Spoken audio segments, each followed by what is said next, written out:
profissões jurídicas, atuação profissional e garantia de direitos em comemoração aos 76 anos do CALC. A gente gostaria de lembrar que amanhã, o último dia do ciclo de palestras, a aula com o professor Luiz Roberto Barroso, 8h50 no auditório 91, no 9º andar, acerca do caso Cesare Battisti. Eu gostaria de chamar agora à mesa o Carlos Henrique Gondim, procurador federal junto ao... Coisas que a gente aprende que são para a vida toda e que não estão nos livros. Então é um prazer imenso estar de volta aqui, colaborando com o centro acadêmico do qual tenho tanta saudade, né, e poder, do lado de cá, né, mostrar como a gente do lado de cá ainda é parecido com vocês daí do lado dos bancos escolares, né? Eu acho que a gente está aqui hoje porque o idealismo que a gente tinha na época da faculdade permanece e a gente tenta, de alguma maneira, colocar isso nas nossas carreiras, né? Acho que é basicamente por isso que a gente está aqui. Bom, vou falar um pouco sobre a Procuradoria-Geral Federal. O que é um procurador federal? Ele é um advogado da União, né? Integra a Advocacia Geral da União. A Advocacia Geral da União é um órgão que tem várias carreiras que defendem a União judicialmente, extrajudicialmente, né? Dão consultoria à União e estão divididas em carreiras de acordo com as funções, né? Então, os procuradores federais defendem as autarquias federais, universidades federais, INSS, IBAMA, INCRA, FUNASA, FUNAI, tudo que você pensar de autarquia federal, Museu do Índio, Casa Rui Barbosa, Jardim Botânico, né? Toda autarquia federal tem uma procuradoria federal que defende essa autarquia e que não é vinculada à autarquia, né? O grande barato da AGU é ela ser separada de quem ela defende, porque aí você ganha certa independência para dizer o que é certo, o que é errado e qual o caminho que a autarquia deve seguir, né? Então, houve um momento em que o procurador era vinculado à autarquia, isso era complicado, né? Por vezes ele tinha que ceder a pressões do gestor e tal, né? E hoje não, hoje é uma posição de independência, né? Há diálogo entre o procurador e o gestor, mas há uma independência. Se o gestor quiser de uma maneira, o procurador achar que aquilo não é correto, ele vai dizer, vai dar um parecer e vai indicar qual seria a maneira correta, ainda que isso eventualmente vai desagradar o gestor público, né? Bom, então, os procuradores federais defendem autarquias, os procuradores da Fazenda trabalham com a parte tributária, toda a parte tributária da União, procuradores do Banco Central defendem o Banco Central, né? Apesar do Banco Central ser uma autarquia, essa carreira ficou separada, e temos os advogados da União que defendem o Poder Executivo, a administração direta, né? São os órgãos de defesa dos ministérios, né? Ministério da Saúde, da Educação, enfim, tem advogados da União, né? Todas essas 4 carreiras integram a Advocacia Geral da União, né? O grande barato é você poder arejar as matérias e poder ir de uma função para outra, né? Mudando de procuradoria de autarquia. Então, você pode hoje defender o INSS, amanhã defender a FUNASA, amanhã defender o INCRA, depois o IBAMA, né? Você nunca fica amarrado a um tipo de matéria, né? E matérias as mais diversas possíveis, né? O que torna também o concurso de procurador federal uma loucura, né? Que você tem que, se você quiser gabaritar a prova, vamos dizer assim, né? Você tem que entender de LDB, de energia elétrica, de reforma agrária, de direito ambiental, fora todos os direitos normais, processo, civil, penal também, né, administrativo. Então, é uma prova louca. Você tem que ir assim, sem saber de tudo e vamos lá, né? O que der para a gente traçar, a gente traça, porque é impossível saber todas as matérias que caem num concurso de procurador federal, né? Atualmente, pediram para falar de salário, eu acho meio indelicado, mas vamos lá. O salário da Advocacia Geral da União é de 15 mil inicial, né, que acaba ficando uns 10 líquidos, né, e seco, sem nenhum outro benefício, né? Tem um auxílio alimentação que eu acho que é R$10 por dia, uma coisa assim, mas são os 10 mil líquidos secos, né? Mas é uma carreira relativamente nova, né? Foi criada em 2002, carreira de procurador federal, e ainda está se estruturando, né? Então, assim, ainda temos muitos problemas com relação à estrutura, né? Os procuradores federais, embora não sejam vinculados às autarquias que defendem, ficam dependendo da autarquia para dar um suporte material até ao trabalho do procurador federal. Então, eu atualmente trabalho junto ao INCRA, né? Se eu tiver que fazer uma viagem para despachar com o juiz, eu dependo de um carro do INCRA. Se for viajar para um lugar que precisa de passagem aérea, quem paga é o INCRA. Toda meu material mesmo, computador, mesa e tal, é tudo do INCRA, não tem nada da AGU, né? Então é uma carreira que ainda está se estruturando e ainda depende muito das autarquias às quais defende, né? E ainda carece de pessoal de apoio, né? A AGU ainda não tem uma carreira de apoio. Então, são os procuradores federais, advogados da União e procuradores da Fazenda com estagiários e pessoal de administração, secretaria, né? Você não tem analistas auxiliando o trabalho do procurador federal. Então, é uma coisa assim, a carreira ainda precisa se estruturar também nesse sentido de ter uma carreira de apoio, né, porque o trabalho acaba sendo muito desgastante. Há como eu falei, uma diversidade enorme de matérias, né? Matérias algumas muito repetitivas. Servidor público é uma matéria que todo procurador federal tem que lidar com matéria de servidor público, né? São ações em massa, você recebe às vezes 100 por semana, mas todas iguais. E aí você cria um padrão de contestação, um padrão de apelação, o juiz cria um padrão de sentença, né? E tudo é na base do Ctrl-C, Ctrl-V. São ações mais chatas de se mexer por isso, né? Já existe até uma sentença específica, o juiz federal dá uma sentença repetitiva B2, né? Aquela sentença que ele só muda o nome e o número, né? E o procurador federal acaba tendo que interpretar aquela sentença e vai aplicar também os recursos padrões que ele já tem. Então, invariavelmente, quem trabalhar com defesa do Estado, município, União, vai mexer muito com matéria de servidor público. E, geralmente, ações em massa. Quando entra um, entram todos, né? Então, são matérias repetitivas. Quem trabalha junto ao INSS trabalha também com demandas repetitivas em relação a direito previdenciário, a aposentados, né? E quem trabalhar com outras autarquias vai ter uma matéria mais variada, com IBAMA ambiental, INCRA reforma agrária e DENIT, infraestrutura de estradas, etc. Mas, enfim, então o panorama geral é esse, né? Uma carreira muito diversificada, né? Com muitas opções, e que não necessariamente está aí para... O tema da palestra é como garantir direitos, né? Então, a carreira de procurador federal não está aí para defender a União a todo custo, né? Para evitar que a União pague a todo custo, não é por aí, né? Hoje em dia a gente vê cada vez mais, né, a AGU se preocupando com a garantia de direitos, né? De que maneira? Não recorrer de situações que já estejam consolidadas, né, de situações em que realmente o aposentado ou o servidor público tenha direito, né, aquilo acaba sendo reconhecido pela AGU.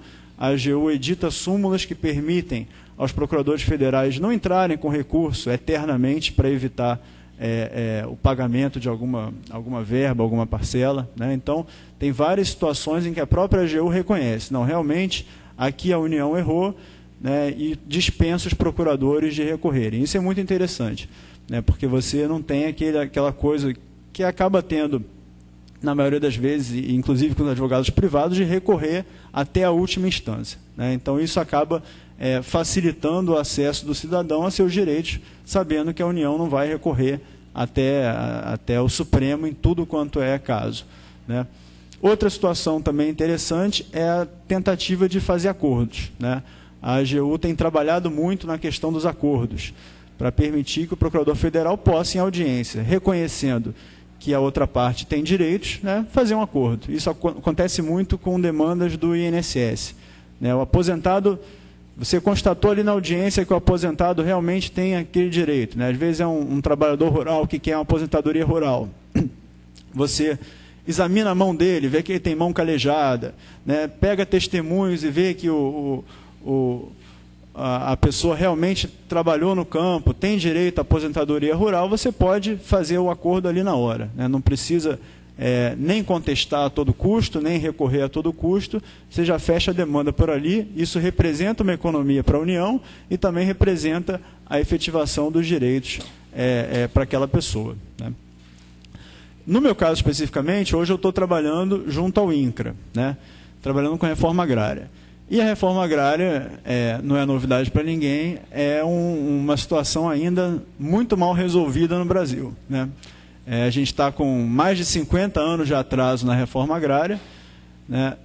Ela vai cada vez mais perdendo força no debate da sociedade, né? Acho que nos anos 80 a questão da reforma agrária era mais viva, né? Mais forte.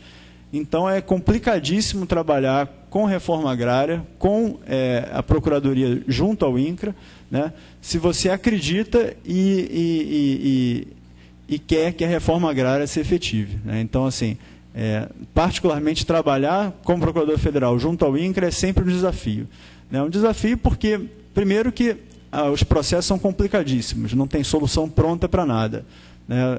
A gente não estuda na faculdade de Direito Agrário, né? Então, nem o Procurador Federal sabe muito bem direito agrário, nem o juiz e nem o outro lado, né? E aí o processo fica uma confusão, né? Quando você tem 3 partes no processo que não dominam a matéria, é uma confusão na certa, né? Então, muitas vezes, não só existe um componente ideológico de não fazer a reforma agrária, como há também uma dificuldade em lidar com a reforma agrária, né? Acho que a questão agrária tem que começar aqui, nas faculdades de Direito, né?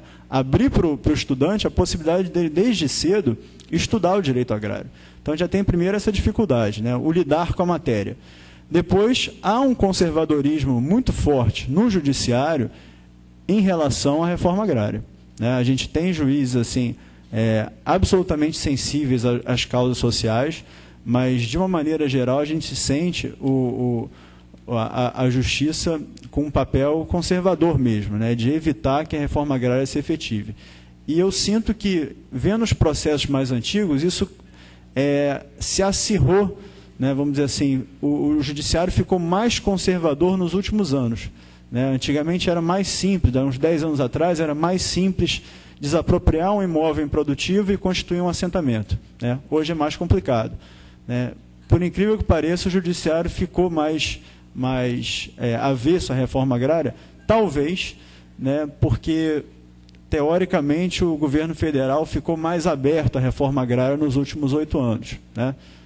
Teoricamente, porque efetivamente isso não aconteceu, mas como havia um diálogo maior do governo federal com a questão da reforma agrária, talvez o judiciário tenha se segurado mais e hoje o entrave é muito maior para se efetivar a reforma agrária, né? Então, a gente tem que enfrentar esses óbices.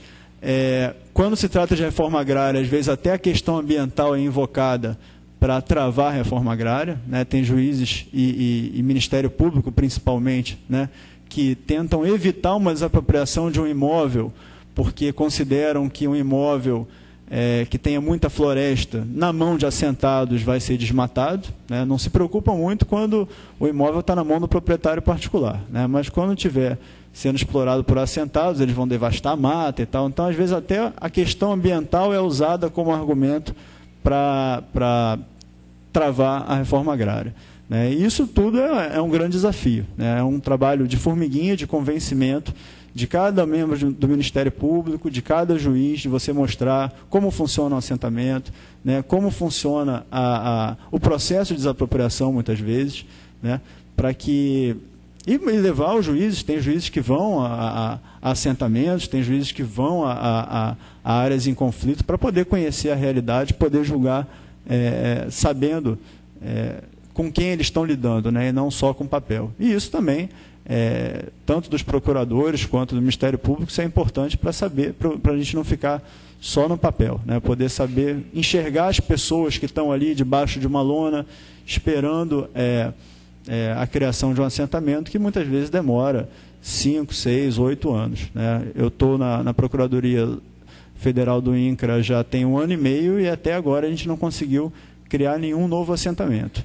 A gente consegue, às vezes, uma decisão judicial favorável, né, que acaba sendo suspensa por uma autoridade superior, e aquilo vai se postergando até que o proprietário consegue um recurso no STJ, um recurso provisório para segurar aquela decisão, mas o provisório acaba se alongando por 1 ano, 1 ano e meio, 2 anos. Então, são muitos os entraves com que a gente lida, e é difícil você lutar pela reforma agrária pela via do direito, né, pela via processual. A gente tem que se submeter a algumas regras que não foram feitas para se efetivar a reforma agrária, né, a gente tem que usar aquele arcabouço normativo desfavorável e tentar extrair dali alguma decisão favorável ou enfim, para você criar um assentamento e efetivar a reforma agrária, né?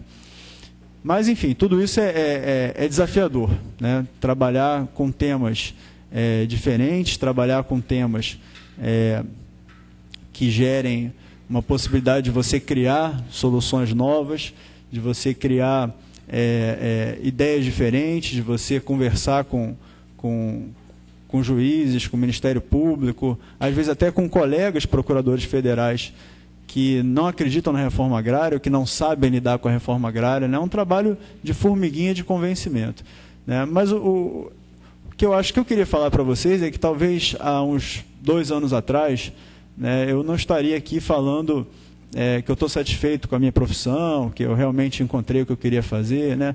Eu, trabalhando fora da Procuradoria do INCRA, com ações repetitivas, aquelas que eu falei que são meio chatas, de servidor e tal, eu não estava feliz, eu não estava me sentindo efetivando direito nenhum, eu não estava me sentindo fazendo nenhuma diferença, né? O que eu acho que é importante no momento em que eu estou hoje, eu tenho, assim, embora seja um trabalho difícil e estressante, eu tenho muito claro, né, que estudar aqui, passar num concurso, não serviu para qualquer coisa, né? Não é só para benefício próprio, mas que a gente pode, em qualquer lugar onde a gente esteja, em qualquer tipo de atividade que a gente esteja, encontrar uma maneira de fazer diferença, de contribuir com a sociedade, com aquilo que a gente acredita, né? E a reforma agrária foi uma chance, assim, incrível de eu poder colocar, né, o meu pouco conhecimento acumulado aqui na faculdade e no estudo para concurso, mas colocar esse conhecimento em benefício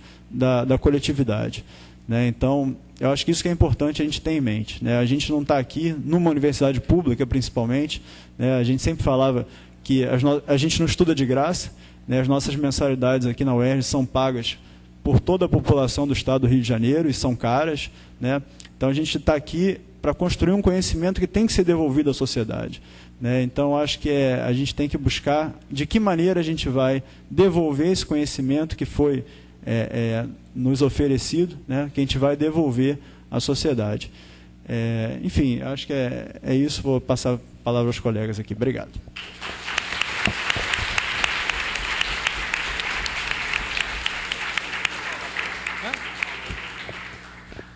Obrigada.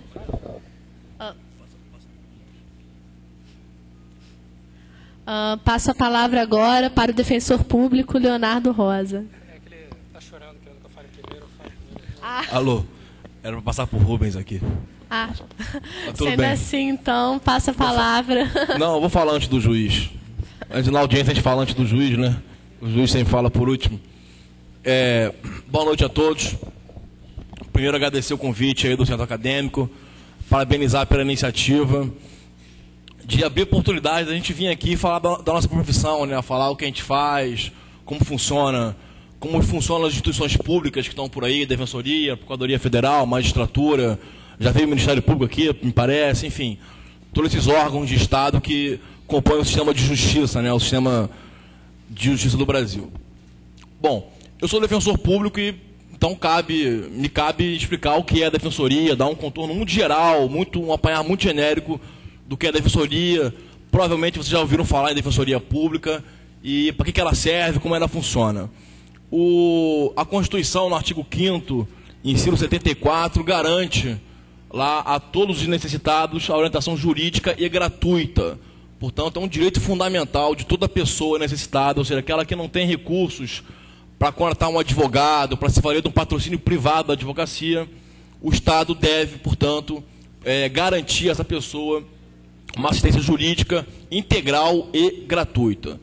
E para complementar a promessa do artigo 5º, inciso 7.4, a Constituição, lá no artigo 134, criou a Defensoria Pública como um órgão essencial à função jurisdicional do Estado. Portanto, a Constituição formatou uma instituição que tem como missão principal, fundamental, prestar serviço de assistência jurídica integral e gratuita a todos aqueles que, porventura, não possam pagar advogado e ter acesso à justiça. A gente sabe que acesso à justiça também é um direito fundamental lá no artigo 5º e, portanto, o Estado deve garantir isso através da Defensoria Pública.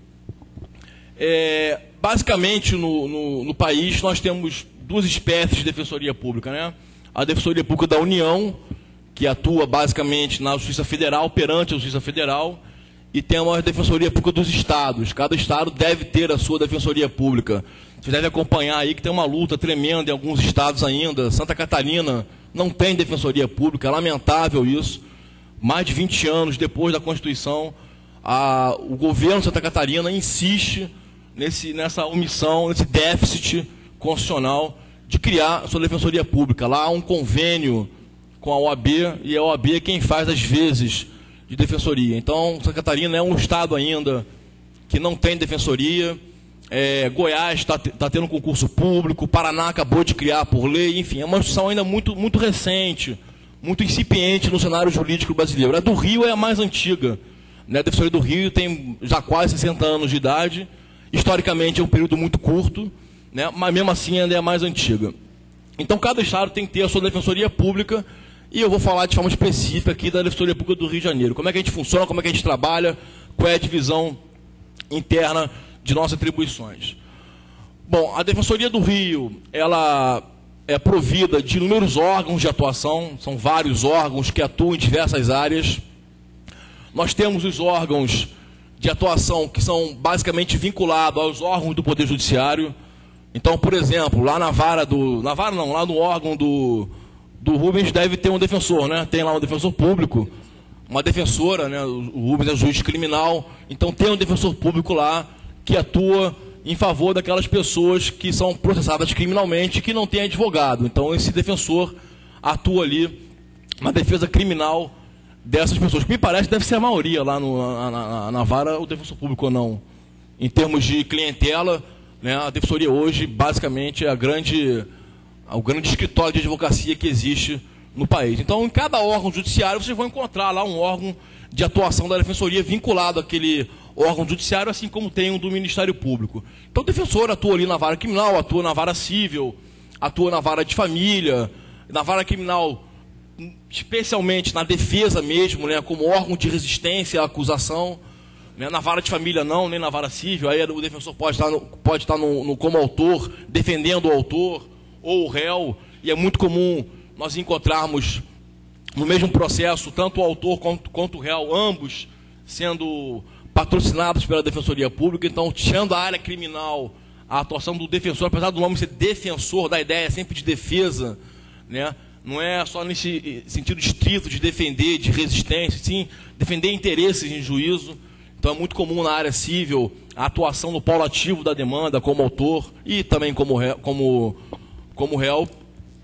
Além disso, a Defensoria Pública tem vários órgãos, que a gente chama de núcleos, são núcleos de atendimento da Defensoria, que são as portas de entrada de toda a Defensoria Pública e, por que não dizer, as portas de entrada do próprio sistema de justiça, né? Então, por exemplo, em cada bairro, ou um conjunto de bairros do Rio de Janeiro, ou uma cidade, uma comarca, é atendida por um núcleo da Defensoria Pública. A gente chama de núcleo de primeiro atendimento, é aquele local onde a pessoa procura a assistência jurídica pela primeira vez. Ela tem um problema qualquer, um caso de família, um caso de consumidor ou uma causa civil, pretende recorrer ao judiciário, então ela procura, é atendida pelo núcleo de primeiro atendimento. Esse núcleo faz a recepção dessas causas, né? Há uma triagem ali, evidentemente.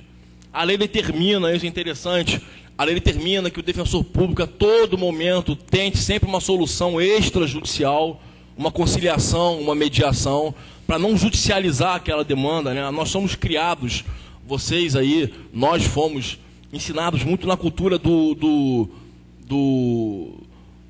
é que eu vou explicar? Na cultura de judicializar as coisas, do conflito, né? A cultura do conflito.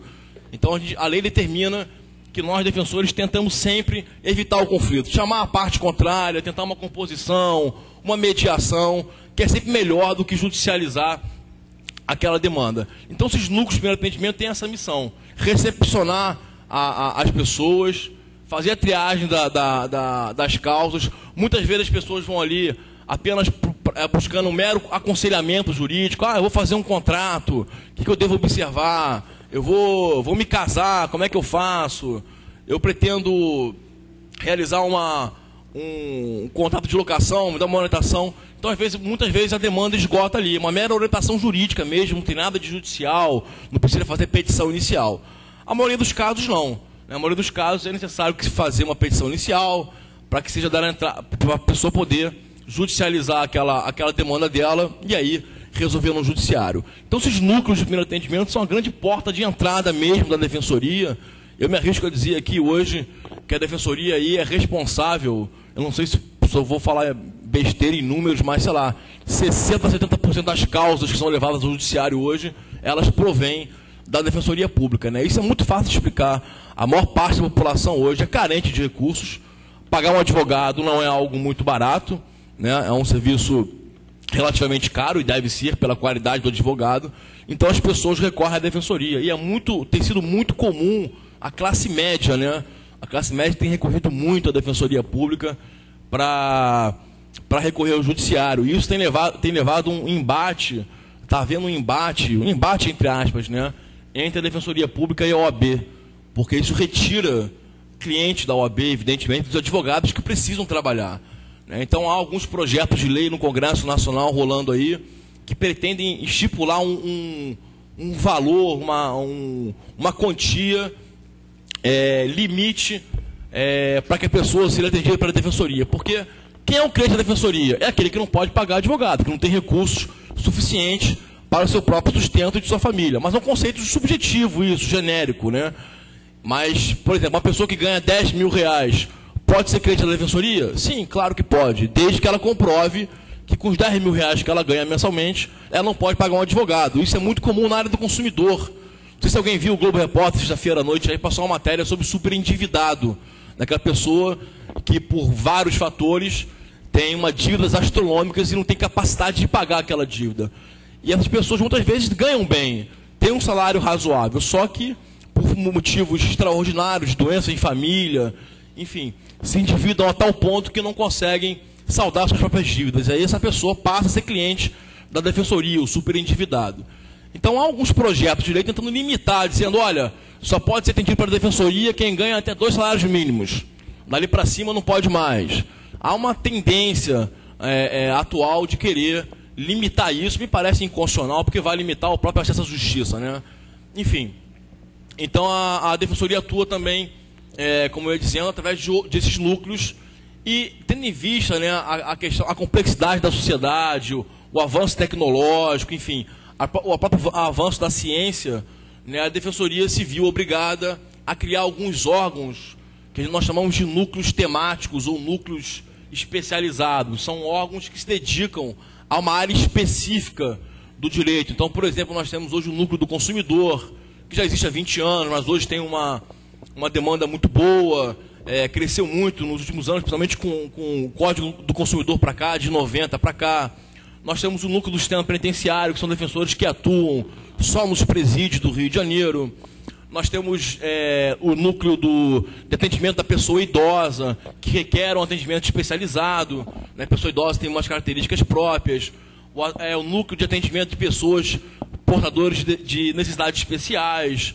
Temos o núcleo da Fazenda Pública, que só trata de matérias de Fazenda Pública, especializado em matéria de Fazenda Pública. E temos também o núcleo onde eu trabalho hoje em dia, foram até estagiários aqui nessa camisa aí, não sei por que está usando ela, mas o núcleo de defesa dos direitos humanos, que também foi um núcleo que foi criado em 2004, tendo em vista a necessidade da defensoria ter um órgão específico para atuar na tutela dos direitos humanos, né? E eu estou lá desde 2004, desde a fundação. E o último núcleo que foi criado na Defensoria foi o NUDIVERSES, que é o núcleo da diversidade sexual, né? Tendo em vista essa matéria hoje em dia está em voga, enfim, decisão do Supremo Tribunal Federal a respeito da relação homoafetiva, a Defensoria então criou um NUDIVERSES. Quer dizer, a cada dia a Defensoria vai especializando, vai aumentando de tamanho, as demandas são cada vez maiores. O próprio Judiciário também tem essa questão de multiplicação de órgãos, porque a demanda não para de aumentar. Então, a Defensoria é basicamente isso, vários órgãos de atuação, alguns órgãos atuando perante o Poder Judiciário e alguns antes do Poder Judiciário, como porta de entrada da sociedade que procura a Defensoria. Eu vou falar da minha atuação muito rápida aqui no Núcleo de Defesa dos Direitos Humanos, né? A gente atua lá em várias matérias, em vários campos. Eu, particularmente, atuo na área criminal do Núcleo de Defesa dos Direitos Humanos. E na área criminal lá a gente tem uma atuação, uma voltada para o sistema prisional. Nós temos um programa no núcleo que se chama de monitoramento do sistema penitenciário do Rio. E esse programa se faz através de visitas às unidades prisionais, visitas regulares, né, que são feitas para verificação das condições de habitabilidade desses locais de privação de liberdade. Essa atuação sempre gera um relatório, nós fazemos um relatório circunstanciado a respeito da visita, e esse relatório sempre tem em mira a legislação nacional e internacional de direitos humanos, de forma específica em relação à área penitenciária. E quando é o caso, e muitas vezes é o caso, nós somos obrigados a recorrer ao Poder Judiciário através de ações civis públicas para resolver algum problema tópico de uma carceragem ou de uma delegacia de polícia. Muito comum o uso de ACPs, de ações civis públicas para as carceragens da Polícia Civil, das famosas polínteres, né, que são verdadeiras masmorras, que felizmente no Rio estão se extinguindo. E na área criminal também a gente atua muito em favor da vítima. Isso é interessante, porque a vítima é muito pouco falada, né, no processo criminal, e é sempre muito réu, e lá no Direitos Humanos a gente está sempre em favor da vítima. E isso gera uma atuação do núcleo que não foi muito bem compreendida no início, quando o núcleo foi criado, que é a Defensoria Pública atuar como assistente de acusação, ou seja, ao lado do Ministério Público, coadjuvando o Ministério Público na ação penal, acusando as pessoas que praticaram determinados delitos. Então isso é muito comum na área do júri, né? Eu mesmo já fiz vários júris atuando como assistente de acusação. Eu não sei o que é fazer um júri como defensor, defendendo o réu há muitos anos. Eu faço júri já há 7 anos só como assistente de acusação. Isso não tem problema nenhum, porque se a pessoa pobre não tem dinheiro para contratar um advogado, para que aquele advogado faça assistência de acusação, qual órgão que o Estado cunhou para essa missão? Defensoria Pública. Alguns colegas não compreendem, acham que na área criminal a defensoria é só defesa, mas é uma leitura um pouco reducionista da missão da instituição, que é prover o acesso à justiça.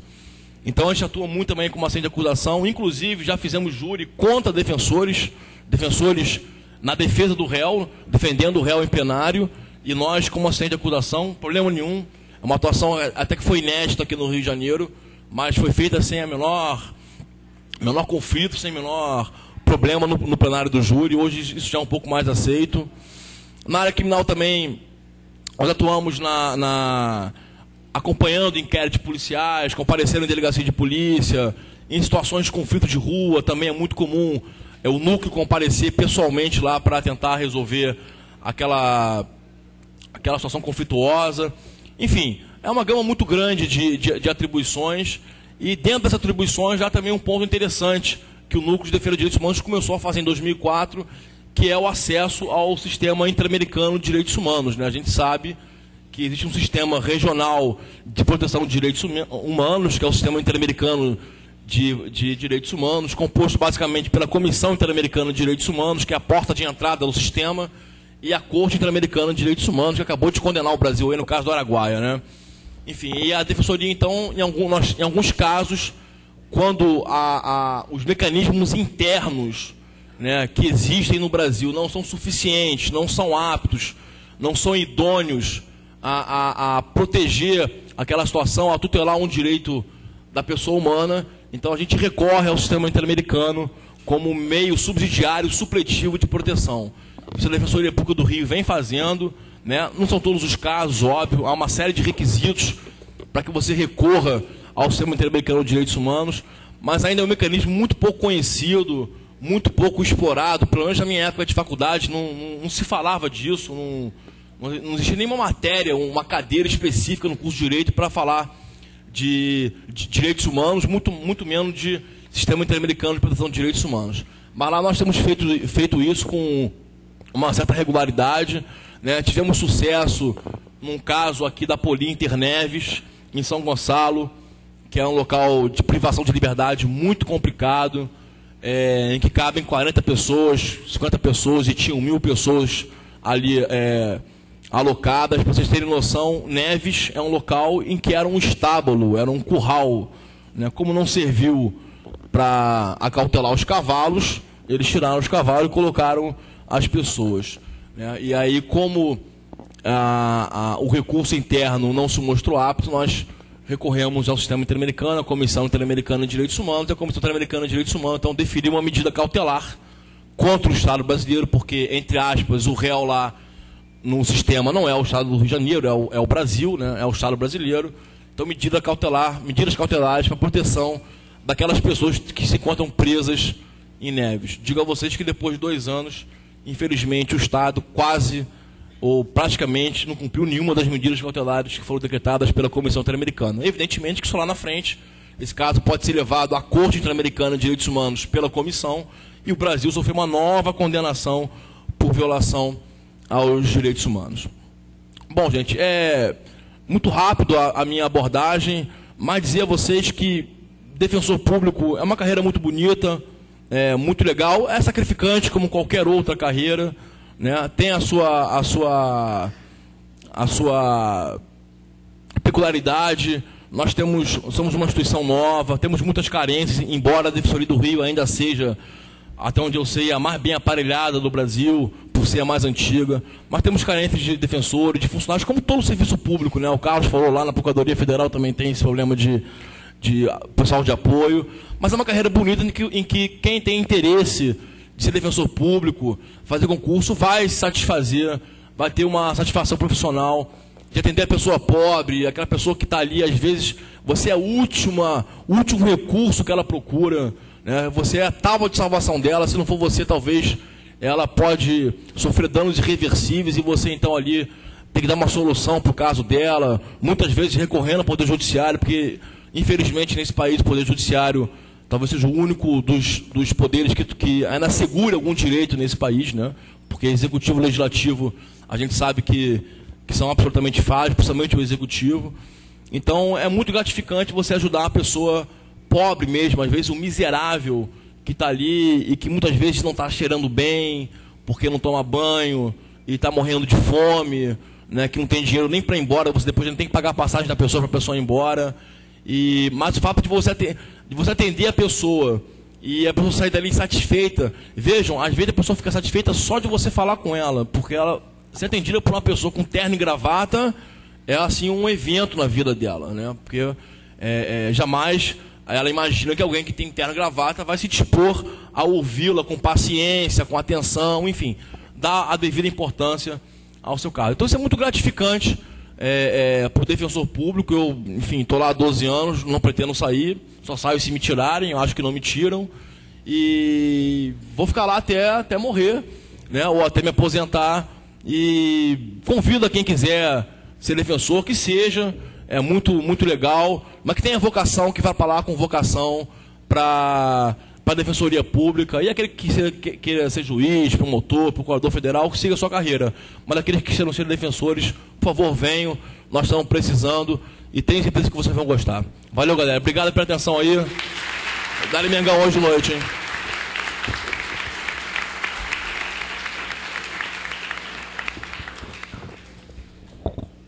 Obrigada.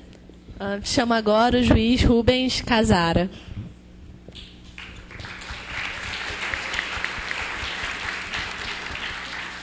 Bem, primeiro pedir desculpa pela voz, porque eu estou com faringite. Não estou nos meus melhores dias. Queria dar os parabéns aos dois integrantes da mesa que me antecederam. O Léo é um amigo já de longa data. Não é porque ele está presente aqui, mas falo isso sempre. É a voz mais autorizada em execução penal, não só no estado do Rio de Janeiro, como no Brasil. Isso não é porque quase ninguém entende execução penal, não. É porque você realmente entende da matéria. Gostei muito também da tua fala, Carlos. Esqueci de te falar, o Patrick, que é defensor em São Paulo, mandou um abraço para você. Falou que foi seu colega de sala. Estudante daqui também, da UERJ. Também foi, né? Grande defensor em São Paulo. Estava lendo outro dia a Folha, o Estadão, não me lembro. Uma baita entrevista dele. Está dignificando a Defensoria Pública de São Paulo. E outra coisa, aquela tua frase, o conhecimento deve ser devolvido à sociedade, já valeu minha presença aqui. Só de ter ouvido. Acho que é uma daquelas frases que marcam, que você sai do evento já pensando e refletindo sobre ela. Eu tinha preparado aqui uma palestra, acho que eu vou desistir dela. Eu estou vendo que o público é muito heterogêneo. Estou vendo ali um casal que está se acariciando desde que começou a fala, tá um romance ali. Porque tem aquela técnica, você não quer ser reparado, você vai junto da multidão, né? Mas ele ficou bem de frente aqui, não teve jeito. Eu vi ali um intelectual com a camisa do Botafogo, né? Tem gente aqui do início da graduação, gente da pós-graduação. Então eu queria até perguntar, até para traçar um objetivo aqui da minha fala, alguém aqui quer fazer magistratura, concurso para magistratura? Bem, bastante gente. Eu vou me dar por feliz se ao final da minha fala vocês não desistirem. Então esse é o objetivo que eu estou me propondo de início. Bem, eu vou começar então colocando uma questão. Quem é o magistrado? O que é o magistrado? Se a gente pegar esses manuais, né, nas faculdades, e manuais que mais deformam do que formam os estudantes, vocês vão ver lá que os juízes são atores jurídicos, são agentes políticos, são funcionários públicos, são sujeitos imparciais que exercem a função jurisdicional. Segunda questão, o que é a função jurisdicional? É a função de declarar e ou realizar o direito em concreto, né? Processo de cognição, processo de execução, para eliminar os conflitos de interesses qualificados por uma pretensão resistida, o conceito de lide, lá do Carnelucci. E, a toda evidência, esse conceito não satisfaz a qualquer senso crítico. Crítica, que é a palavra crítica, eu estou utilizando no sentido preconizado pelo juiz-filósofo Michel Mialy, que é de ver o invisível por detrás da verdade aparente. A primeira coisa que a gente pode dizer é que a função jurisdicional não elimina o conflito. Não é porque o juiz decidiu num sentido ou em outro que o autor e o réu, que eram inimigos antes da ação, viraram amigos quando saíram da ação. Está falando negócio de conciliação da Defensoria Pública, eu lembrei, fui defensor antes de ser juiz, por 3 anos, sou juiz há 11. Uma vez eu tentei conciliar uma mulher e a amante do marido. Chamei as duas na minha sala, dei uma bronca nas duas, falei que ia ser obrigado a entrar com uma ação, não sei o quê, propor uma demanda. Eu sei que as duas saíram de lá, apertaram a mão. Na rua, em frente ao fórum, uma empurrou a outra, foi atropelada. A partir dali eu vi que a função não era tão simples assim, né? Foi atropelada mesmo. Era para ser danos morais, virou uma tentativa de homicídio.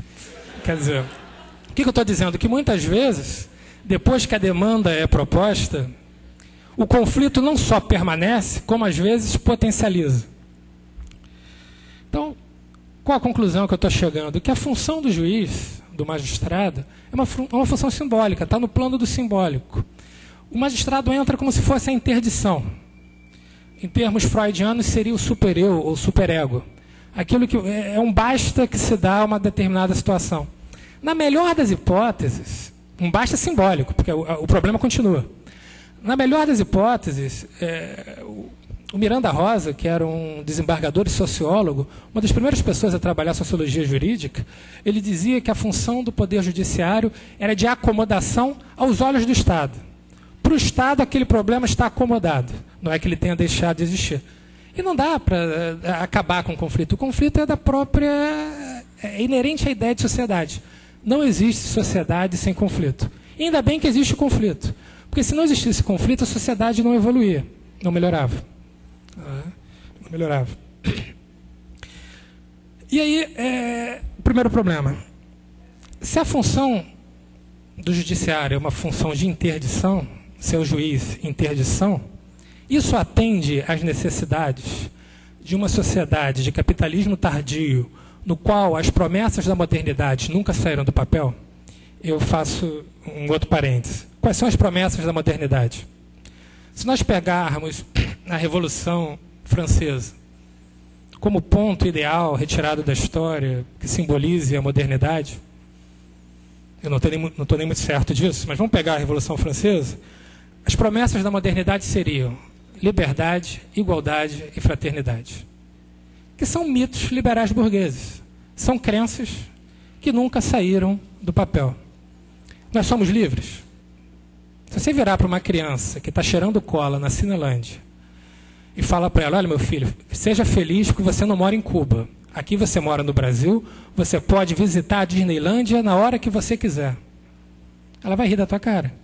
Porque a nossa liberdade aqui no Brasil está condicionada à nossa capacidade econômica. Nós somos livres para fazer aquilo que o nosso dinheiro permite. Eu posso comprar uma TV de plasma? Eu, como juiz, não posso. O Léo, como defensor público que ganha mais, pode.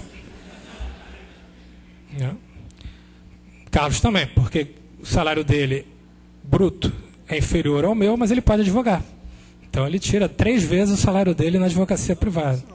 Não pode advogar, não? Pô, viu uma informação que eu não tinha e vocês agora também adquiriram. Pode não, nem para... Não, na área federal não, mas está advogando no Estado. Ah, não. É porque o estadual pode, né? Pode. Tá. Então, uma distinção importante. Acabei de aprender isso, viu? Como valeu a pena ter vindo. Tá. Igualdade. Eu, Rubens, de terno e gravata, não sou tratado igual a eu, Rubens, de bermuda e camiseta. Se eu for no banco de terno e gravata, sou tratado de uma maneira. Se eu for no banco de bermuda, camiseta e chinelo, eu sou tratado de maneira diferente. Aliás, se eu for no fórum que eu trabalho de bermuda e camiseta, eu não entro. Se eu, Rubens, de terno, não sou igual a eu, Rubens, sem terno, é difícil sustentar essa igualdade material. Eu estava falando do público heterogêneo, eu esqueci que tem até um leitor aqui do Olavo de Carvalho, que era um cara que escrevia sobre astrologia, depois virou o pensador da direita brasileira. Lógico. Mas vamos lá. Então a igualdade também é um mito, é besteira. E fraternidade? Eu não reconheço o outro enquanto outro, eu só reconheço o outro enquanto uma projeção que eu faço do que eu espero que ele seja.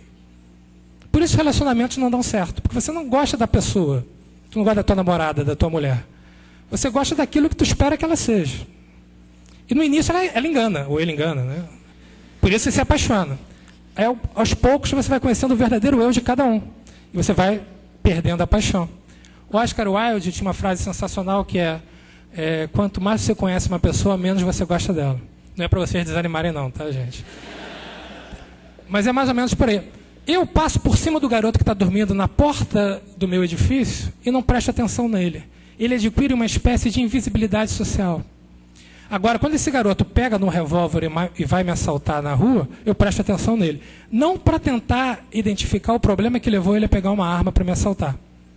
Mas eu presto atenção para que a punição dele e a exclusão dele da sociedade. E a exclusão dele que significa um retorno dele à invisibilidade. Então, igualdade, liberdade e fraternidade são coisas que efetivamente não existem. Se o juiz for meramente interdição, se o magistrado for meramente um órgão de interdição, que diga, olha, essas condutas não podem ser praticadas, a sociedade continua do jeito que está. E você não tem essa perspectiva de ter um magistrado comprometido com a realização de direitos, com a garantia de direitos. No plano discursivo, vocês já encontram isso sendo declarado, à torta e à direita. O magistrado é o garante da sociedade. O magistrado é a última garantia da população. Isso é no plano discursivo. O Antony Garapon, ele vai dizer que a magistratura hoje se tornou a guardiã das promessas descumpridas, ou das promessas incumpridas pelos outros atores sociais. Você acaba recorrendo ao judiciário para tentar resolver os vários problemas sociais que não encontram solução nas suas esferas devidas. Você pega o problema social, você redefine o problema social, muitas vezes você desqualifica o problema social e vai aportar onde? No Poder Judiciário, que por sua vez também não vai dar solução a esse problema. E aí dá aquela ideia do judiciário como um judiciário que não funciona. E aí, parafraseando Foucault, o que não funciona, quando é feito para não funcionar, funciona. Vamos lá. No mundo sensível, o juiz não realiza, não concretiza direitos. Por que não? Porque o juiz é um intérprete. O intérprete está inserido em determinado contexto, em uma determinada tradição, que, por sua vez, vão condicionar a atuação desse juiz. No Brasil, não só no Brasil, como em vários locais do planeta, a tradição e o contexto são autoritários. Isso vai levar o juiz a produzir normas para o caso concreto autoritárias. Aí um conceito que talvez seja importante todos nós termos em mente. Há uma diferença ontológica entre o texto legal e a norma que é produzida pelo intérprete. A norma é sempre fruto do intérprete. Intérpretes autoritários só vão produzir normas autoritárias. O que nós temos na magistratura brasileira? Nós temos uma magistratura que é forjada em uma tradição autoritária.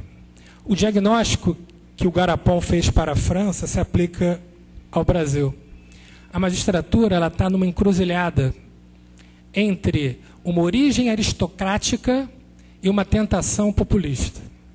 Essa origem aristocrática, ela pode ser percebida, sintomas dessa origem podem ser percebidos no encastelamento dos juízes. Aquela coisa do juiz não querer se misturar com a plebe. Se vocês forem no restaurante do Tribunal de Justiça do Estado do Rio de Janeiro, vocês vão ver que tem uma área reservada aos juízes, no qual, abre aspas, a plebe não come, não pode entrar. Vocês vão ver que tem juiz, inclusive nos tribunais superiores, que não atendem advogado, muito menos parte. Não sei se vocês sabem, quando você passa no concurso para juiz, você vai fazer um cursinho, que é um curso de formação, no qual se aconselha ao juiz, por exemplo, fazer sempre a barba, cortar o cabelo, não se misturar em locais em que haja venda de bebida alcoólica. Eu me lembro que, na época que eu passei na magistratura, tinha o Chamego do Papai, que era um restaurante. O Léo da minha idade lembra, não sei se os... Que isso, cara? Pô, tá tirando onda, é? Ficava do outro lado do fórum. Era uma recomendação expressa num curso de formação de juízes que era não frequentar o Chamego do Papai. Porque lá...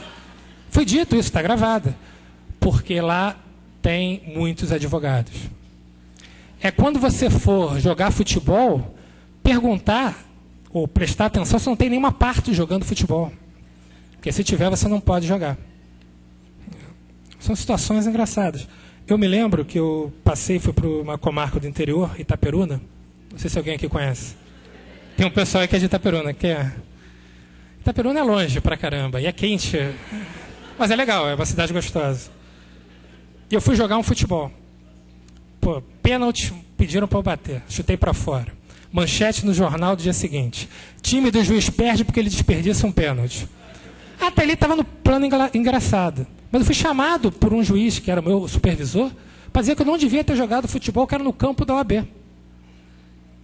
Então tem todo um controle, que é um controle ideológico, mas também um controle cultural, acho que comportamental, complicado. É tal da história do encastelamento, muito a ver com a origem aristocrática da magistratura. Vocês sabem, vocês estudaram isso, que quando da Revolução Francesa, o poder que foi menos mexido foi o judiciário.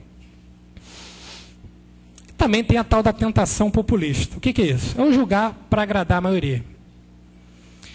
Só que esse julgar para agradar a maioria, muitas vezes satisfaz a maioria de ocasião forjadas na desinformação midiática. Muitas vezes você julga para agradar a opinião pública e acaba julgando para agradar a opinião publicada pelos meios de comunicação de massa, que estão na mão de poucas famílias no Brasil. E a função jurisdicional, por definição, ela é contramajoritária. O juiz tem que julgar contra a maioria sempre que isso for necessário para garantir os direitos fundamentais. Sempre que isso for necessário, você pode julgar contra unanimidade. Você pode julgar contra unanimidade. Todos querem que determinada pessoa seja condenada. Você tem que absolver aquela pessoa, se isso for necessário para assegurar o direito da minoria. Se não, senhoras e senhores, numa sociedade racista, as decisões teriam que ser sempre racistas. Numa sociedade sexista, as decisões seriam sempre sexistas. Numa sociedade homofóbica, as decisões seriam homofóbicas. No Brasil, o juiz não é eleito, o juiz é aprovado no concurso de provas e títulos. Tem gente que diz que também tem ligação com DNA em muitos concursos. Mas eu quero crer que isso não seja verdade. Pelo menos no meu caso não foi. Mas por que você não é eleito? Justamente para te dar uma liberdade de julgar contra as maiorias. Para te dar uma liberdade de julgar contra as maiorias. Bem, 5 minutos. Vamos lá. Então, diante desse quadro, o que se quer? Se quer uma outra magistratura. Mas se a atuação da magistratura está condicionada pelo contexto e pela tradição, o que nós temos que fazer? Nós temos que modificar o contexto e romper com essa tradição autoritária. Nós temos que criar uma cultura democrática, uma cultura de respeito ao outro enquanto outro. Uma cultura que faça com que os atores jurídicos, o juiz, o procurador, o defensor, o promotor de justiça, passem a se interpretar para poder bem interpretar. Porque nós temos preconceitos. A nossa preconcepção leva à nossa interpretação. Então, quando eu decido de determinada maneira, eu tenho que me interpretar para ver, aqui eu não fui racista, aqui eu não fui sexista. Ontem mesmo, numa audiência, eu vou contar esse caso antes, eu vou fechando, prometo, entrou um rapaz com 2 cigarrinhos de maconha, denunciado por tráfico. O promotor de justiça estava num dia daqueles, acordou, deve ter brigado com a esposa em casa. Então ele estava radical, é um absurdo, você estava no ponto de venda de drogas, então você é traficante. E ele dizia que tinha ido no local para comprar droga. Eu acho que se o local é venda de drogas, tem que ter o comprador e tem que ter quem venda. Mas o argumento ali é que ele estava lá porque era traficante. Não tinha prova. Ele foi preso num ponto de venda de drogas com 2 cigarros de maconha. E ele muito rígido com aquele rapaz. No final ele acabou pedindo absolvição, mas a maneira como foi conduzida a audiência, ou pelo menos a maneira como as perguntas foram sendo feitas, levavam a crer que o nosso promotor estava convicto, partia de uma pré-concepção de que ele ali, naquele local, pobre e favelado, ele tinha que ser traficante. Saiu esse rapaz, entra uma loira de olho azul, deslumbrante, na sala de audiência. A primeira coisa que o promotor fala para mim, antes de começar a audiência, é: essa mulher não pode ser traficante. O que isso quer dizer? Quer dizer que nós temos preconceitos. E que se nós não nos interpretarmos enquanto atores jurídicos, esses preconceitos vão repercutir na nossa atuação. Então formação de uma cultura democrática e que os atores jurídicos passem a se interpretar. E eventos como esse aqui que foram promovidos nessa data são fundamentais para isso, para debater, para discutir. Eu vou querer ouvir as perguntas de vocês, eu acho que isso é o ponto culminante desse tipo de encontro. Agora, para fechar mesmo, eu queria deixar aqui o site da JD, que é a Associação Juízes para a Democracia, que eu participo. É www.ajd.org.br.